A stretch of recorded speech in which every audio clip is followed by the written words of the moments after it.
New school year full of lots of changes for the state's largest school district. Between a new balanced calendar and 4 schools taken over, we're talking with IPS Superintendent Dr. Eugene White.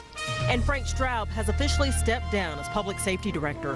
What he had to say in an exclusive interview you'll only see right here on RTV6. Plus, the latest polls have the Senate race in a dead heat. What our political insiders have to say about the latest moves by the Murdoch and Donnelly campaigns. It's all coming up on this edition of Indianapolis This Week. From RTV6, Indianapolis This Week.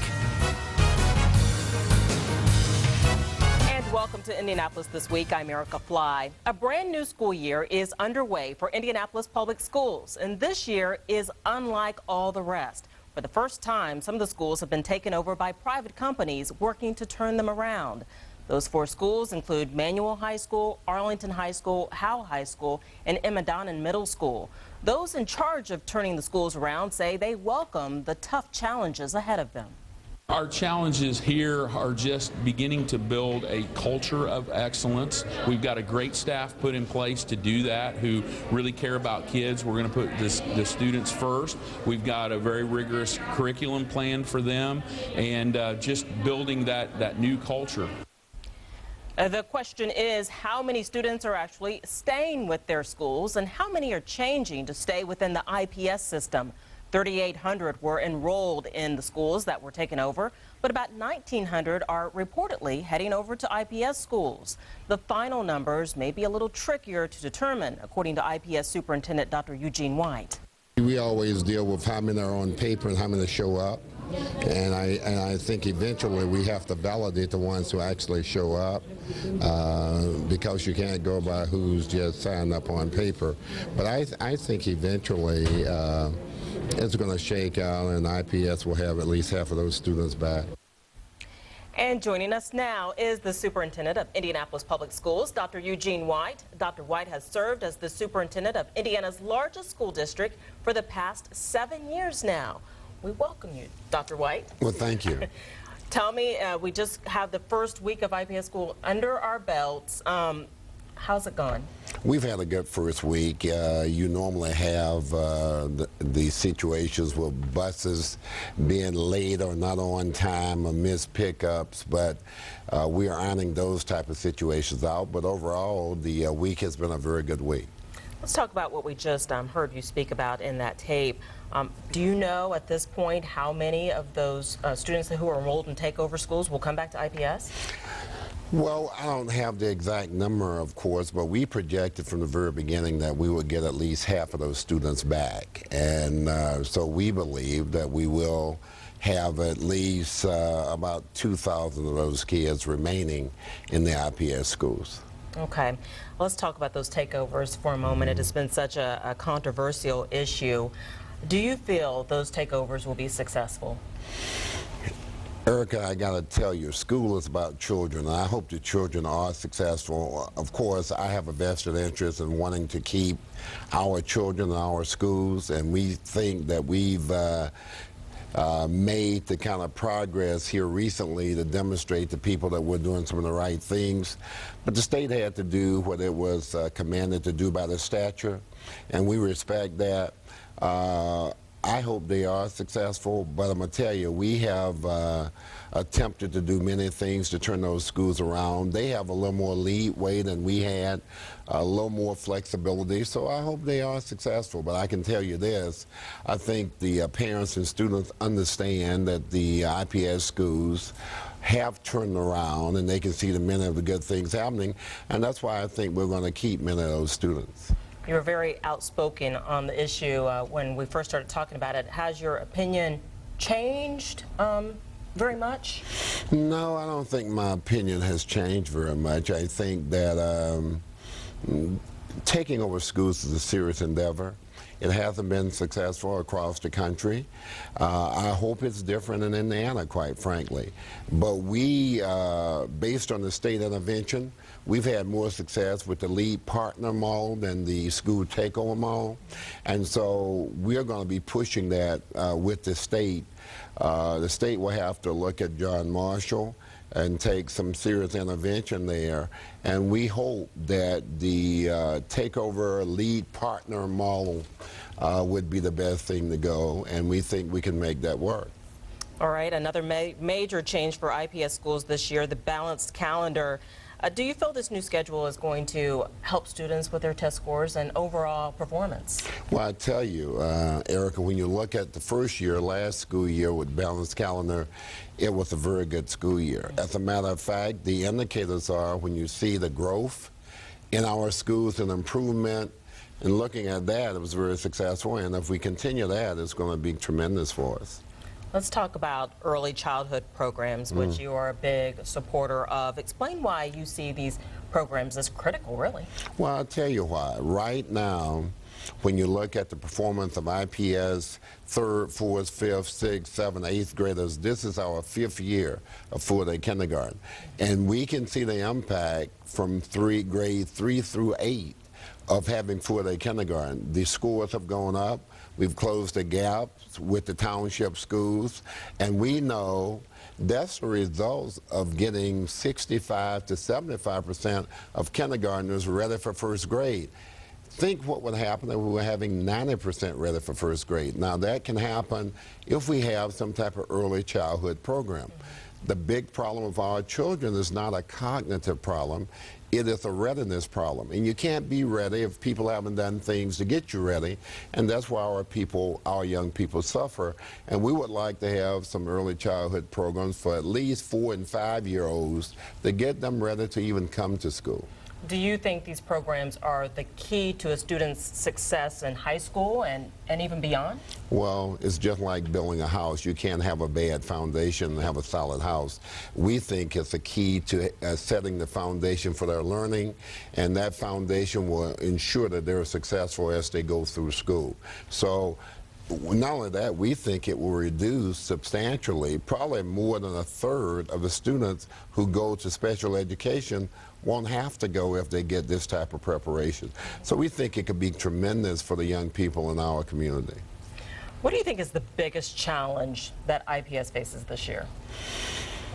Well, Erica, the common answer is money, but you know, the biggest challenge is still culture and expectations. We have done so much to improve our performance, but yet many people have this negative perception of IPS. When you look at the 3 school districts that are making the most growth in Marion County, those 3 school districts are Franklin Township, Pike Township, and IPS. When you look at the 5 highest gaining schools for success on I-STEP tests in Marion County, in terms of growth, 5 of those 10 are IPS schools. When you look at the #1 school in the state of Indiana for IPS scores, that's an IPS school, Sightner Academy. All the way up and down the line, we're having these kind of improvements, but yet, see, it seems that everything reported is negative. So they get this perception that IPS is still the old IPS. But those parents who have students in programs know that it's really a new day. So we need to get the word out, and we also need to get people to start believing in the value of education. I think it's a cultural thing. I think the expectations are still not what they should be, and we have to continue to change the culture of our community and our school district pertaining to the value of education. All right, well, I wish you much success this year within IPS. Thank you very much. All right, thank you for being here. All right. Coming up, Friday marked the last day for Frank Straub in his position as Marion County Public Safety Director. Before he stepped down, our own Rafael Sanchez had an exclusive interview with him. Highlights of that interview coming up after the break. It's been a bumpy tenure for Frank Straub as the Marion County Public Safety Director. Hopes were high when Straub took over with his background of working with NYPD following 9/11 and his philosophy of community policing. Straub was chosen for the job back in December of 2009, beating out more than 100 other applicants. Then in August of 2010 came the case that started so many problems for Straub and the Indianapolis Metropolitan Police Department. Officer David Bassard killed a motorcyclist and injured 2 more in a crash where Bassard was accused of driving drunk while on duty. In April of this year, a mishandling of a second vial of Bassard's blood led to the resignation of IMPD Police Chief Paul Ciesielski. Straub later announced in April he would be stepping down from his position. Currently, the Public Safety Department is facing a possible deficit of $60 million next year. And this week, Frank Straub talked exclusively to RTV6 reporter Rafael Sanchez about why the mayor did not fire him earlier and the lasting legacy of the fatal motorcycle crash involving Officer David Bassard. Any regrets against that? Should you have stepped down? Should you have done more against yourself since you were in charge of public safety at the time? Well, I think, see, that's kind of the issue, right? I was in charge of public safety. I wasn't in charge of the police department. I think the other thing is Chief Ciesielski, who did a very good job as the police chief, offered to step down. So no, I don't have any regrets. I can't really comment further because there's obviously a whole series of litigation that's open. The Bassard incident is an extremely sad one. It's an extremely sad one for the family of not just the individual who died, but of all three motorcyclists. It's something that should have never happened. It's something that I think the city will regret. And the impact of what happened that day will live for many, many years. And it's something that we have to make sure never happens again, right? And so I think we constantly are endeavoring to make sure that those issues that arose that day don't happen again, and we put things in place to make sure that they don't happen again. But you right. became an issue. Yeah, sure. Was it part that he didn't just dump you and say, look, I've had enough? Being a Marine, he certainly has seen people in difficult situations himself. As a Marine, has been in difficult situations. I think you keep the team in place and you continue to endeavor to move through the difficult situations. You don't dump the team, right? And I'm not sure that, you know, some of the stuff again was created through politics, and because the stature of this position, the public prominence of this position, it was an easy one to go after, and so we had to make some difficult decisions. So if you're against those decisions, you can use it to your advantage, right? And so I think that's what happened. You have become a lightning rod in this interview. What happened? Were you too much New York? Did you push too fast? Did you just not get the Hoosier culture? I mean, what went wrong? I think well, I don't know that things went wrong. I don't think they went as well as they could have gone, right? So I think there's a few things. I think that there was a group of people who, from the very beginning, didn't want anybody from outside of Indianapolis, I'm not even going to say Indiana, from Indianapolis to come here to be the public safety director. And I think it's a city with a tremendous future. And I think that I was here at a point in history of the city. I came, I did the best I possibly could. I tried to meet the challenges in a way that was respectful and appropriate. You will always have critics in these positions. I think it's impossible not to have a critic. And to some degree, right, your critics are the ones that help you do your job better. Coming up, the latest polls have the Senate race in a statistical tie between Richard Murdoch and Joe Donnelly. After the break, our political insiders join us to talk about the latest moves by the campaigns and what kind of sprint it's going to be to the finish line. And joining us now, our TV6 political insiders, Republican Robert Vane and Democrat Laura Beck. First, we want to talk about the latest poll in the race for Senate, Richard Lugar's Senate seat. Let's take a look at those numbers now. Rasmussen poll has Murdoch with a very slim lead over Joe Donnelly, 42-40. 15% of voters across Indiana remain undecided on who they will cast their ballot for in November.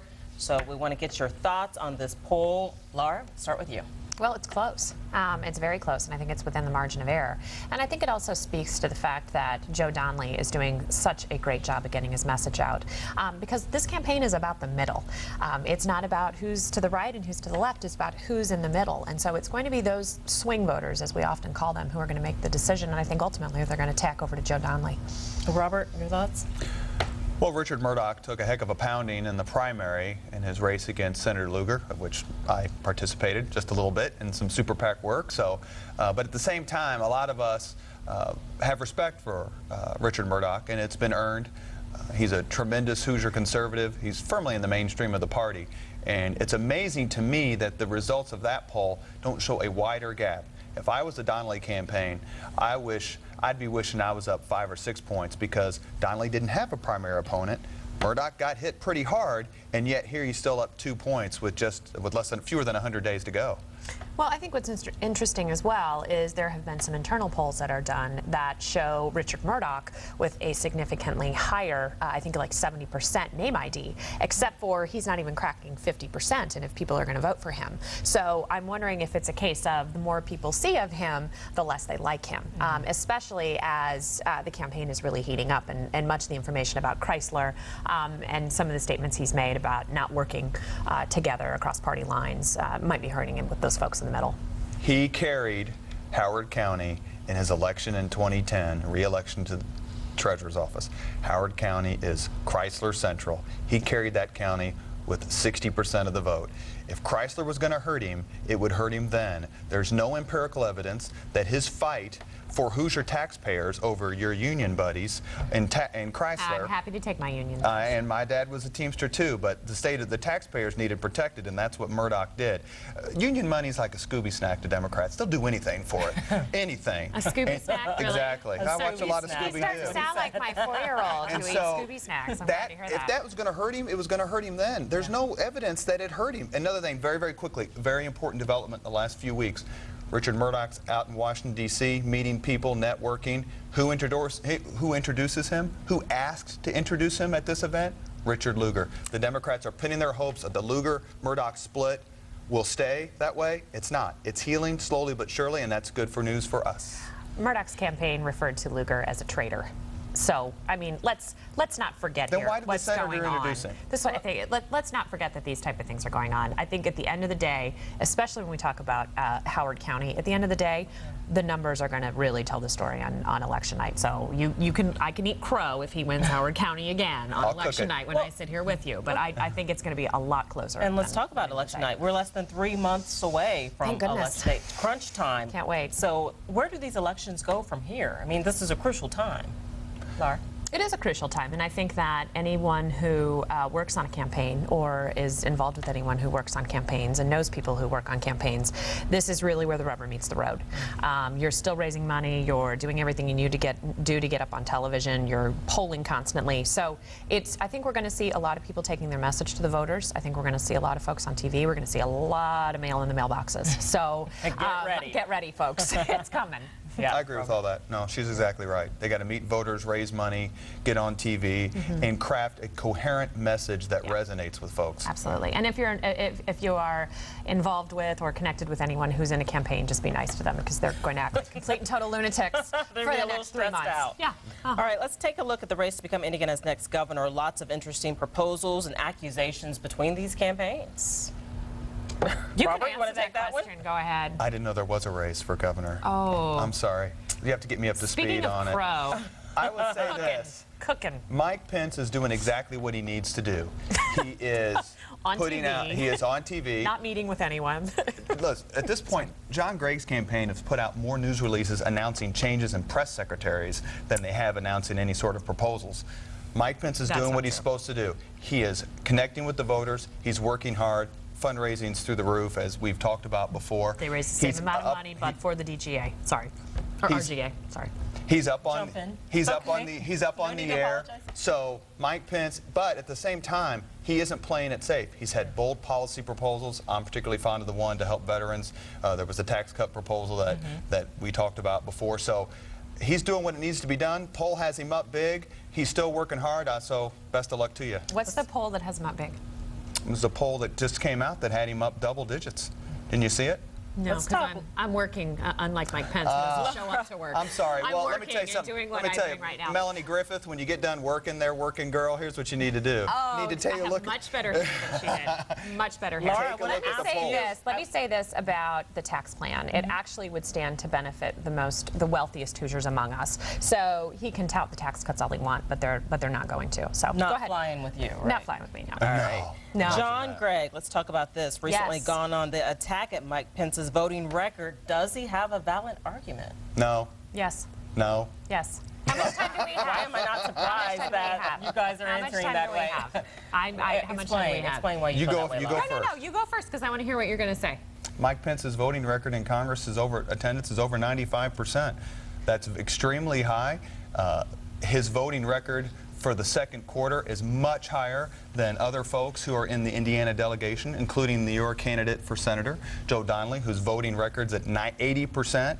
So I think that the Democrats are grasping at straws. They're trying to figure out any particular issue that can knock Pence off his perch. It's not happening. It's not working. And they also did a misleading charge this week about that he wasn't at a vote because he was at a fundraiser. When the vote was at one time and the fundraiser was at a completely different time, even local media called him on it, as did State House reporters who said the charge wasn't true or fair. Let me Laura, address this. yeah, in the Let me final address seconds, this. we'll give you the final word. Mike Pence is a guy who doesn't show up to work. He's on the House Judiciary Committee. He has not shown up 86% of the time this year for his votes. Last year it was 63% of the time. So far, he has not shown up this year to vote for the reauthorization of the Violence Against Women Act. He has not shown up to vote to protect children from violent online predators or sexual predators. He has also not shown up for many of the budget votes. He's a Tea Party Republican. He's not even showing up for those. So the question is, what is he doing? Why is he not showing up? Why didn't he vote? Why did he go to a fundraiser and on the same day not show up for the vote on taking troops out of Afghanistan? What's he doing? Is he getting his hair cut? Is he going to the gym? Why is he What's winning? he doing? Why is he winning? In the conversation Why is he right winning? here, guys. We are out of 86%. time. Conversation will continue another day. And to stay like up your to date crow on medium political well? news anytime, always follow our political 86%. insiders on our website. We'll be right back.